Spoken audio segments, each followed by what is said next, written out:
C'est un exercice cruel que vous me demandez, mais je pense que ça serait la statue qui est derrière moi, la statue Djenenke, qui est une œuvre qui vient du Mali, de la région de Bandiagara, qui d'abord est un grand chef-d'œuvre de la sculpture, qui d'autre part est une sculpture en bois africaine, dont on peut penser qu'elle est à peu près contemporaine de la construction de Notre-Dame de Paris. Pendant longtemps, on a imaginé que les cultures africaines étaient soit des cultures archéologiques, soit des cultures récentes, que les sculptures en bois africaines ne pouvaient pas se conserver à cause du climat.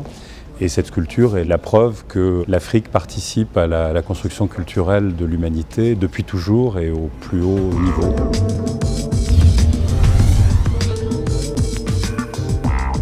Je commencerai par tolérant, parce que je crois que le musée du Quai Branly est un endroit où les différents points de vue et les différentes paroles ont leur place. Je dirais un musée joyeux, parce que je crois que la culture est quelque chose qui doit d'abord donner du plaisir. Un musée ouvert sur l'histoire et à la fois sur le présent, le passé et le futur. La diversité, parce qu'évidemment on y retrouve le monde entier. Quel est le cinquième ?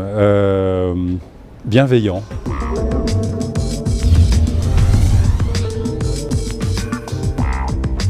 Je dirais aux enfants de ne pas avoir peur, de ne pas être impressionné par le discours scientifique autour de ces objets et de vivre ça comme une promenade joyeuse. Alors effectivement, pour les enfants, on fait beaucoup de choses. Il y a des ateliers, il y a des visites comptées, il y a des séances de pratique, de danse, des initiations à toute une série d'activités qui peuvent avoir un lien avec les cultures du monde.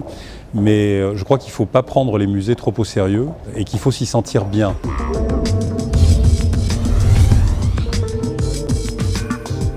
Je crois qu'on ne peut plus aujourd'hui comprendre le monde dans lequel on vit simplement à partir de sa propre culture. Pour se comprendre soi-même, il faut commencer par s'intéresser et regarder des gens qui fonctionnent différemment de nous.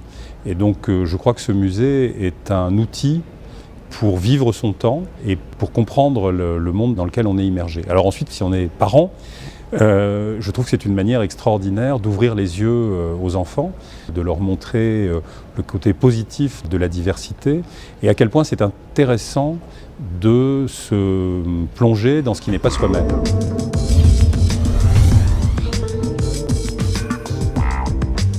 Mais en fait, c'est une culture.